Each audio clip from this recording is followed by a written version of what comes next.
Hi, everybody. Carrie Scroggins from down in Texas. I had a request today to talk to you a little bit about my experience and recovery from my weight loss surgery and what that has been like, and just give some more details on a recommendation for weight loss surgery. Would I recommend it? First, I want to just make sure you see that behind me is a completely different background. I have moved back out into my office and have configured my computers a little differently because I had a total complete failure this Tuesday of internet and computer and the whole thing. So I have a different look behind us, and I think I'm probably going to keep it this way. I kind of like the way it looks. It gives you guys some other things to look at while we're in the background. Okay, weight loss surgery. Why did I have weight loss surgery?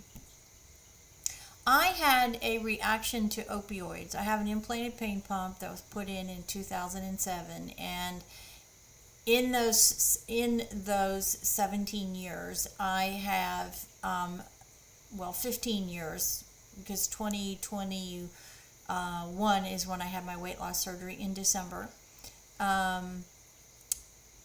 Up until that point, which was about 15 years, I put on over 100 pounds. And this was not an overeating problem. This was not an exercise problem. This was, well, it was an exercise problem because I had an injury. That's what caused the original issue to begin with, and why I had to have a pain pump put in. But the pain pump has Dilaudid in it, so it is an opioid. And some people can get a side effect to opioids, weight gain, especially if you're on them a long time. Well, I've been on them for 17 years, 15 at the point of my weight loss surgery. And I was starting to have all sorts of problems with my feet, problems with my knees, high blood pressure, cholesterol. I mean, you just name it, and I was headed down the wrong road because I was severely overweight. Depression, anxiety, lack of self-esteem, you name it, and I had it because of this huge amount of weight that I was carrying around. And so I finally came to the decision that something had to give, and I was never going to get rid of the implant, so I had to fix the other problem that I could actually fix, which was weight. And so I went in and I spoke to a surgeon. First of all, I did a lot of research on surgeons, found two surgeons within my geographical area that had the highest rating, that were board certified, that I could actually get reviews on and speak to somebody about this doctor before I even went in to see the doctor. And I actually emailed the doctor first to kind of give him a background as to why I may or may not be a candidate. And he responded. The doctor that I eventually chose responded to me. And that spoke to me, because that meant that he was actually willing to sit down and read an email from a potential client and answer it before I even walked in the door. So that, in my mind, really stuck out to me. So I went in to see him, and he said, yes, you were, that I was borderline. I wasn't, he didn't know if I was going to be quite heavy enough to qualify for it, but he felt with my underlying problems that I would potentially qualify for it. So we went through the long and arduous process of getting approved by the insurance company. And that was a long, drawn-out process, guys. It took 4 months. You've got to go through a physical, you've got to go through an emotional, mental clearance, you've got to speak to a nutritionist, you've got to do all of these things. So that took 4 months. So I initially went in to see him in July, and the processing took till November, and then we kind of just skated under the calendar for the year, the 21st of December. The last day that he does those surgeries is the 23rd. So I had it right under the deadline, but I started it 5 months prior. So that'll just kind of give you some food for thought if you're thinking about weight loss surgery.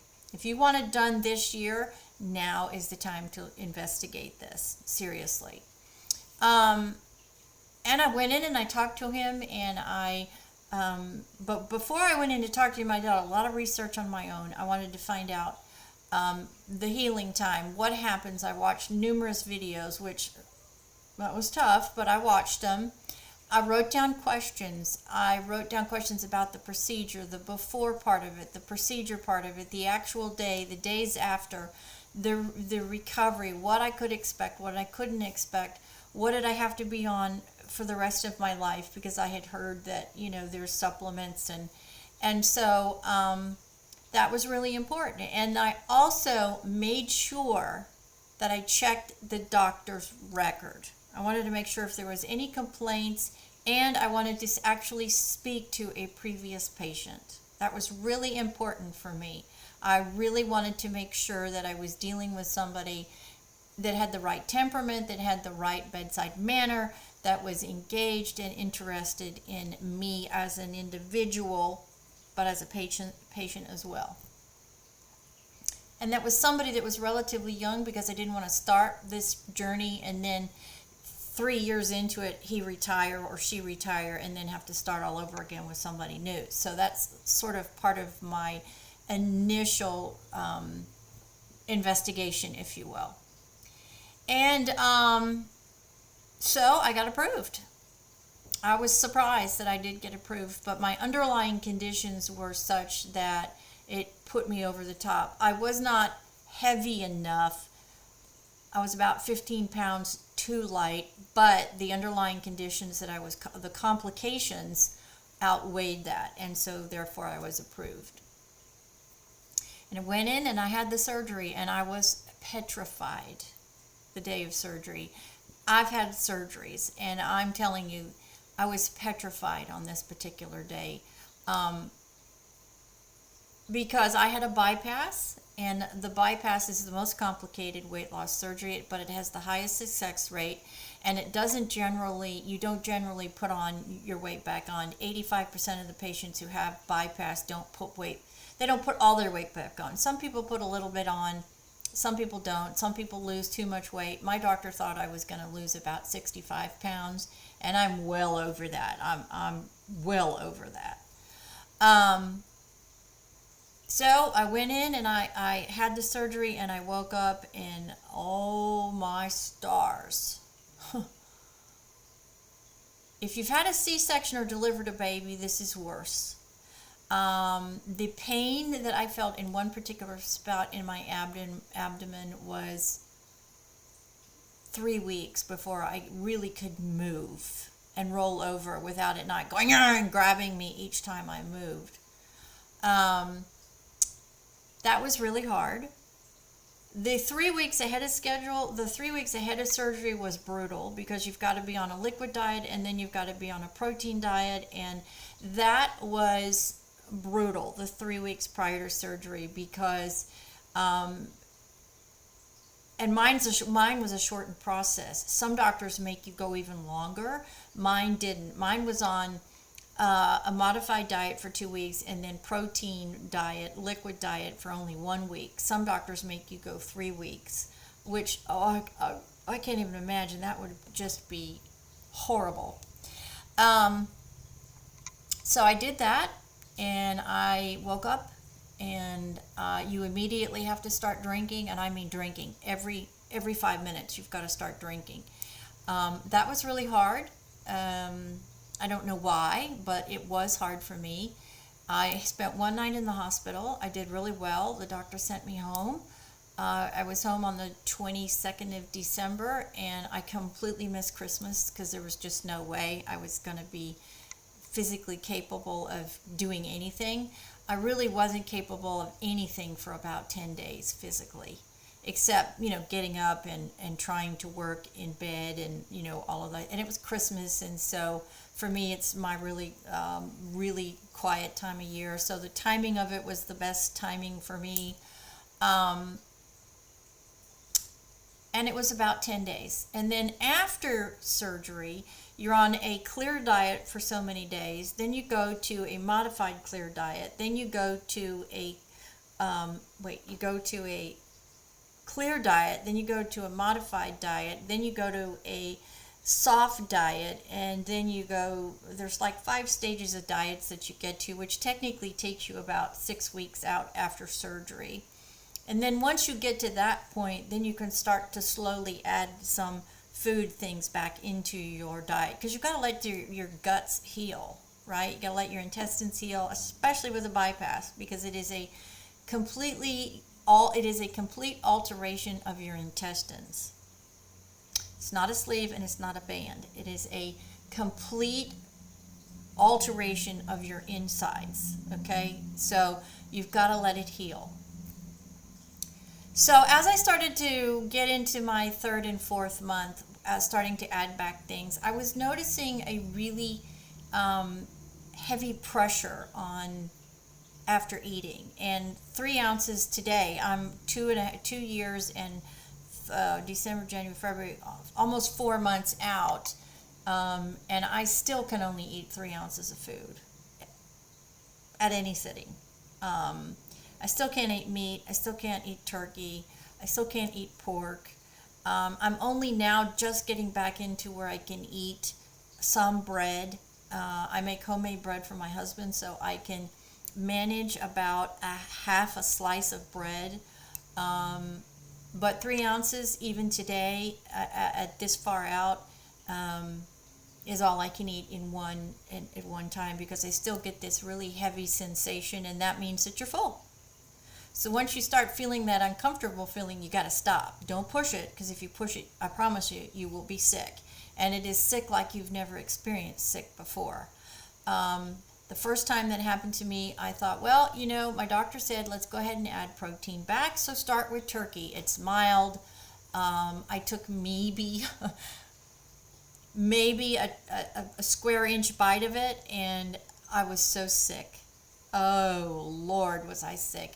For 4 hours I was sick, and it was coughing up this bile, not coughing, vomiting up this bile, and it just went on. I was miserable. I probably will never eat turkey again, because I still get that fear associated with eating that. That has happened to me 3 times, and so I am very, very careful. When I start to feel like I'm full, I stop, because if you don't and you overeat with a bypass, you're going to be sick every single time. Some things still I cannot do. I can't drink alcohol. I have had maybe 2 sips of a very light pink rosé, and I didn't tolerate it well. Alcohol is definitely one of those things that you probably will not be drinking, and if you do, it'll be probably 3 or 4 years down the road.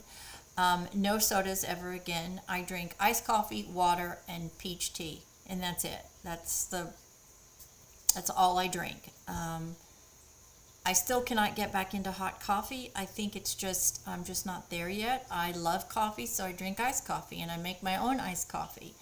That works really well. There's a lot of people that you can go and watch on TikTok that will definitely help you with formulas and recipes for iced coffee. It is a very popular drink with weight loss survivors. I actually make my own, and I use whole milk, and I use heavy whipping cream. And the reason I do that is because as you get older, your body is going to need more calcium. And so for me, when I've had weight loss surgery and I'm older, I've got to make sure that I have fat in my diet. If I don't have fat in my diet, I'm going to look like I'm 90 when I'm 60, okay? Your body has to have fat. It just does. And so for me, the way that I compensate for that is I use that need with heavy whipping cream. Now, when I say I put a splash in my iced coffee, so I'm not putting 400 calories in my drink, but it just helps to get me that fat level that I need in my diet, so my skin can look good and my hair can look good. Now, 2 really big things that happened that I was absolutely not prepared for. Didn't hear very much about it. There wasn't a lot of talk about it. My doctor didn't tell me about it. My nurse didn't tell me about it. My nutritionist didn't tell me about it. And that is skin changes and hair loss.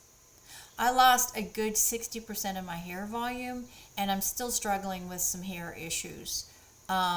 I'm very careful on my hair. I take biotin, I take a nail and a hair supplement, as well as the regular weight loss supplements that you have to be on that will keep you leveled out. So think about that, because I was very, very worried. I lost most of my eyebrows. I lost probably 80% of my eyelashes and a good 65 to 70% of my hair. And so what I did, because it was so thinning, is I cut it off really short to try to help it grow back in. And it is growing back in, but it is still an ongoing, my hair is nothing like it was prior to my weight loss surgery as far as the amount of hair that I have. So in addition to your supplements, I would suggest adding another supplement for your skin and your hair. Another really big thing that they don't talk a lot about is excess skin. You're going to have a lot of excess skin because you're going to lose weight really quickly.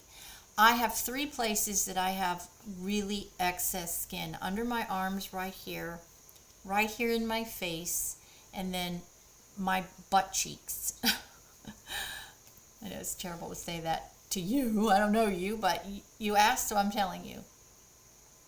And because of why that happens is you lose so much weight so quickly that your body can't catch up with that differential. So here's a prime example of what happens. You lose all this fat in your face, so you've got all this extra skin where the fat used to be, and your body doesn't have enough time to absorb the differential. And so what happens is you get loose skin right here. And really the only way to completely ever fix this is surgically. You can go to the gym all you want. You can put everything as much that you want on it. It's just not going to happen.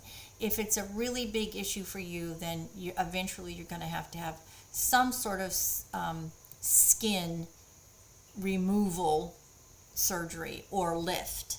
Okay, a lot of people end up having breast augmentations, face lifts, arm lifts, and tummy tucks, and I don't have very much in my tummy. I have a little bit, but nothing that I would have surgery for, and then nothing around the back of my butt cheeks would I ever have surgery for, or my arms for that matter. Now my face, that is something that I would consider, because I am in the modeling and the acting business, marketing business. I have 3 businesses, and so that I'm sort of gauging to see, as I get further down the recovery line, do I see a change, because I'm using some pretty hefty products for my skin and some supplements to help me with that. So I'm not saying no to that yet.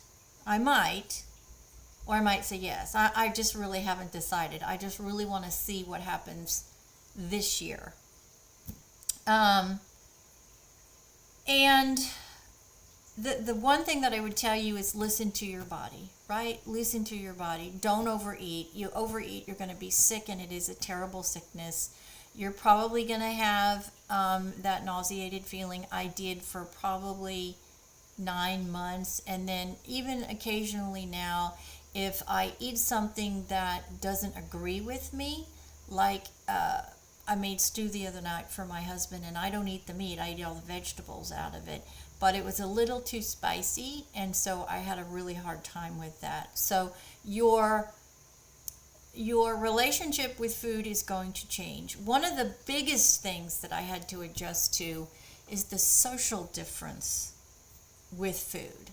And what I mean by that is, so much of what we do as a society is done around food. Our holidays, Christmas, Thanksgiving, Easter, 4th of July, birthdays, we associate socially with food.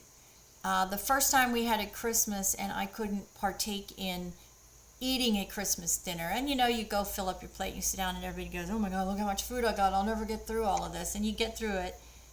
You won't be able to.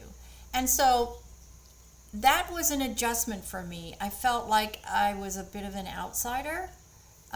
So I have had to readjust my thinking a little bit to that. So when we go out, when our friends and us go out to eat, I just have to kind of rethink socially how I'm going to interact with people as we eat, because normally I eat just vegetables, or I will always go to soup before I'll order anything. I will try to order soup or a potato, or still things that are soft. I am still not into proteins. It just takes me it's just too hard on me. Another really big thing about weight loss surgery is you've got to pulverize your food.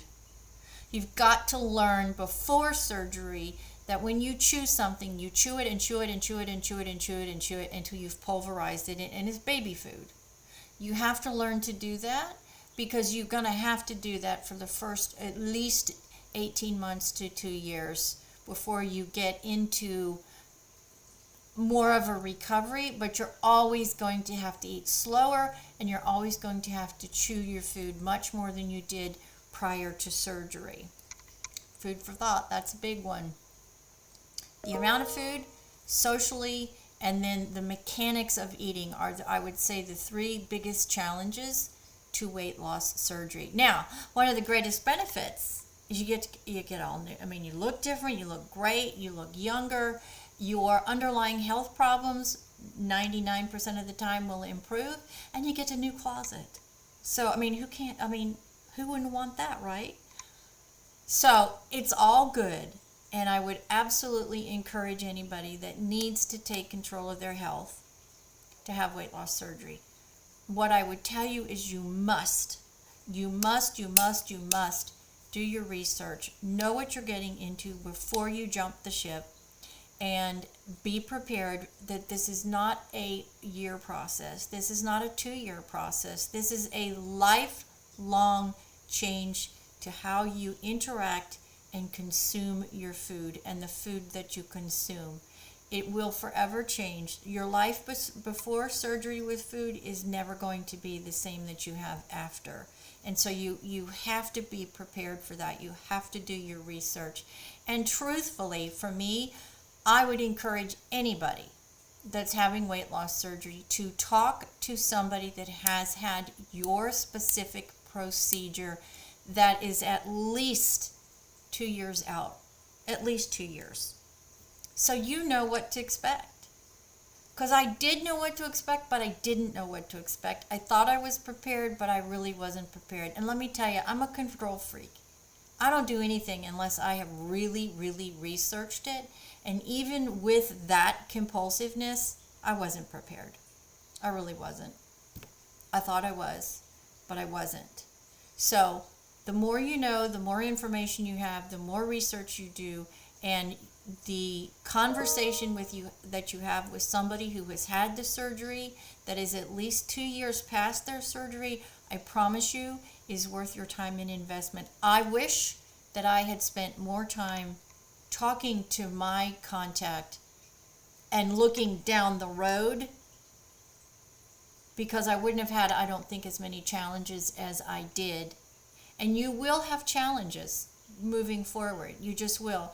Your relationship to food will change forever. And that's just something you need to be okay with. If it's not, then you really need to rethink your decision. And then one final thought that I think is so crucially important. Do this for yourself, nobody else. That's really important, because you're going to put yourself through it, and it's not easy. And I promise you, if you're making this decision for the wrong decision, you're going to regret it. And this is one of those things, especially a bypass, it's not reversible. One and done. You cannot reverse this. So if you're having bypass in particular, please make sure you're making the decision for the right decision, for the right person, and that should always and only be for you and no one else. If somebody else is pressuring you to do it, I would encourage you not to make the decision. You will regret it. 100% you will regret it. So I'm Carrie. I'm 26, almost 26 months past my second anniversary. I would love the opportunity to talk to you. If you've got questions, concerns, or you just want to talk to somebody, if you're contemplating this surgery, absolutely send me a message. You can reach me by going to my main landing page, which is my name, CarrieDevlinscroggins.com. And at that main landing page, there is a link and a section that is for weight loss surgery survivors. And let's talk. I'm absolutely serious about this. I make myself available because I think it's important enough to do so. And I would love the opportunity to help you, educate you, so you can make the best and the right decision for you. So that's it for this. I hope this answers all of your questions. I really do. If it doesn't, shoot me a message and I will respond as quickly as I can. And I really do appreciate the fact that you were inquisitive enough to ask me to do another video. And so that's sort of where I am. And the answer to the question is, would I do it again? Yes. Because I know today that I've given myself a better opportunity to have another 30 years to my life than I was 2 years ago. And that's worth all of it, because it means more time with the people in my life that mean the most to me. And I wouldn't trade that opportunity for anything. Spending as much time with my loved ones is why I did it, and obviously for my health. So make sure you're making the right decision for you and you only. That's really, really important. And please reach out to me. I'm here to help you. I'm here to answer any questions that you may have. God bless. It's Friday afternoon. It's almost 5 o'clock. So enjoy your weekend. Remember, it's so important. Downtime of the weekend, off social media, and spend it with the people that are most important to you in your life, those that you love. Life is fleeting. We're only here for a short time. Don't waste any of it. It's too important. And make sure you always tell them how much they mean to you, because tomorrow is never promised for any of us. Never. And it can happen in a second, and life can change on a dime. That's happened to me, and it's a very hard adjustment. So God bless. Have a great weekend, everyone. We'll catch you next week. And God bless. Be safe. See you next week.